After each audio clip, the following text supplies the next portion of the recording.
I'm done talking. Well, no, let me say, wait. Barrel proof. I got you from here. Barrel proof at 105.2, so it's 52.6% ABV. It's batch 00008, and it's somewhere between about $60-$70. So here you go. You are such a smart taste ass. it. You are such a smart ass. He's in a hurry to get out of here tonight, as I am, but he's obviously more in a I'm hurry. just trying to help my good friend Russ.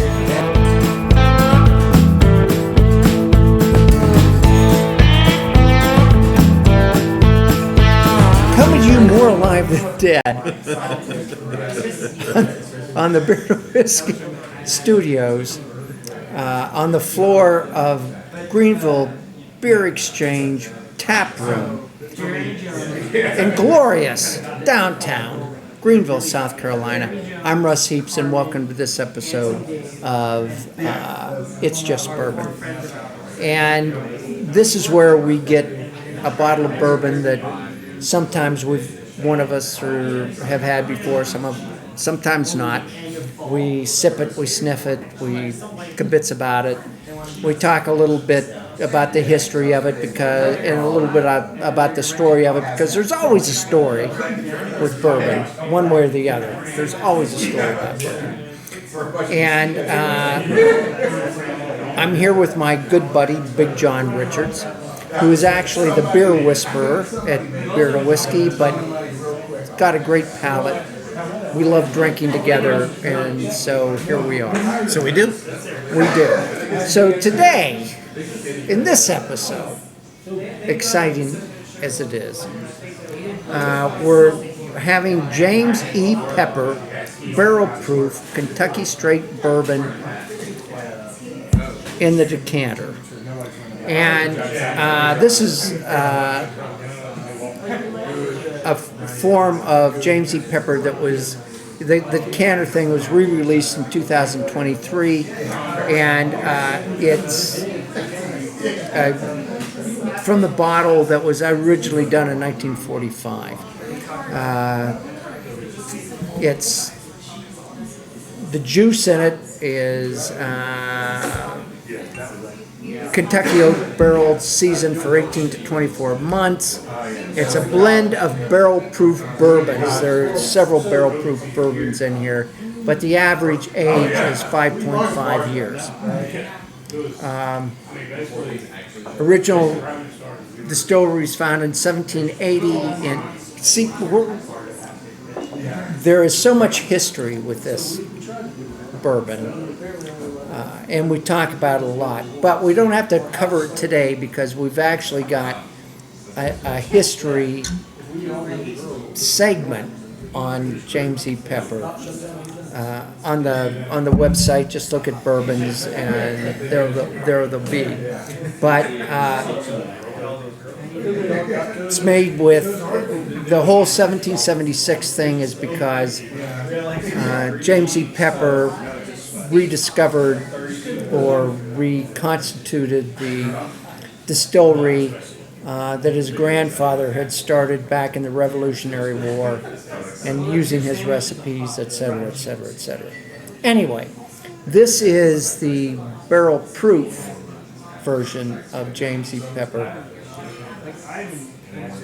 I'm done talking. Well, no, let me say, wait. Barrel proof. I got you from here. Barrel proof at 105.2, so it's 52.6% ABV. It's batch 00008, and it's somewhere between about $60-$70.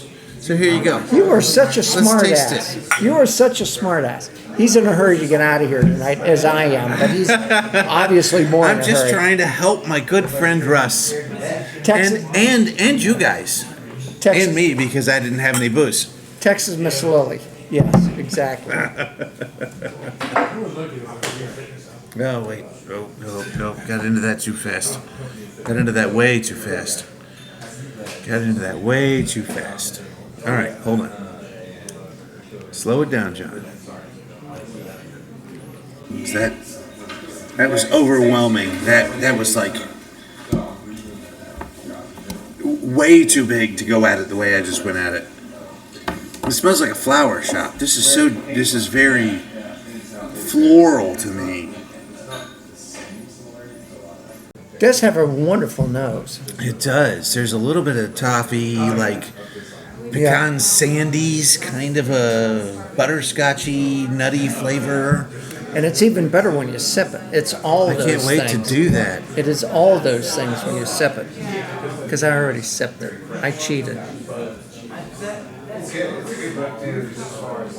Oh man, there's a lot of floral in that nose.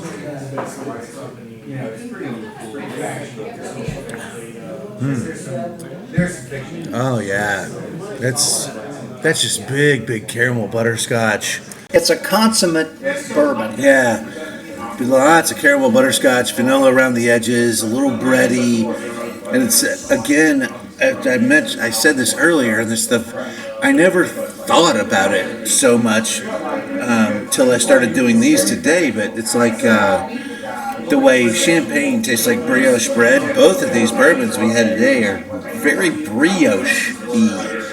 They've got that bright bready front end of the sweetness that's really tasty. Again, you can't sip this like you do a beer, John.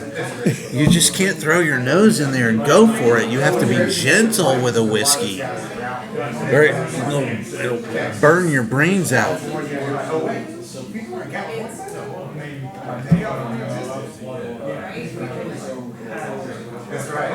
Just get a little bit of that sort of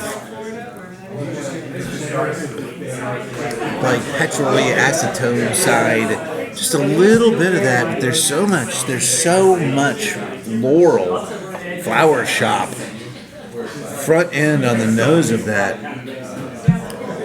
You get putting a couple of drops of water in it. Oh, right. Wait. Stop. I'm waiting. Stop. I'm waiting. Putting a couple of drops of water in it, you get. I get more of the caramel kind of thing, but I also get a lot more of the heat on the back end of it. I'm gonna do it anyway, Russ. Do as you will. 2 drops. 2 drops. 2 drops. Dose drop a that. I'm gonna let that calm down just a little. Those droppers? I don't know what. I don't know.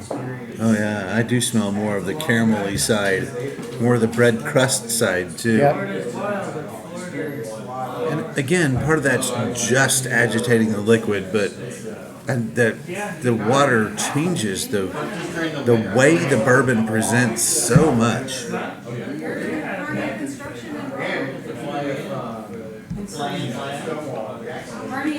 Oh man, it sweetens everything. There's a lot more of the vanilla up front. Yep. But And then you're right, the spice there's a lot comes more through on space in the finish. back. Yeah. Yep. Yeah, there's more of that peppery, cardamom-y kind of spiciness in the finish. But that is an exceptional, in my opinion, that's an exceptional bourbon. Yeah, no, that's a lot of fun. That's exactly what you want in a bourbon. This is There. put this next to like a Macanudo, those lighter side Macanudo cigars, and you're just gonna be in heaven. Yep. Heaven. Yep. That is wonderful. I'm excited to pass along the house pour to the house. Weirdly, no apple for me so far on this one. So did you like it better with or without the water? I think I like it better with the water. I think it's opened up. Now that I'm thinking about it, I would agree. I think it's opened up the middle of it. Like the edges of it are still that brioche, fresh caramel toffee and the floral stuff, and it's opened up the middle of it to be a little more robust than it was without it. That's fab. Thanks for sharing. Ports. E. Randall Porter. Words. E. Randall, we salute you. Salute. E. Randall Porter brought that up from on his way up from Dayton. He stopped somewhere in Kentucky and bought this. Yeah. Before he left home, he reached out to me and he said, "What do you want? Is there anything you want?"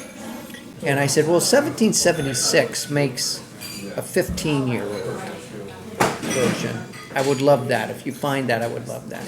Well, you can't find that. That's hard. That's almost impossible to find, apparently, because I've never seen it. He's never seen it, and he shops around a lot more than I do. But he brought me this, and it's God bless him. Man, it's God magnificent. bless him. That's really fun. Yeah. Well, good. Here. Send us. So damn lucky.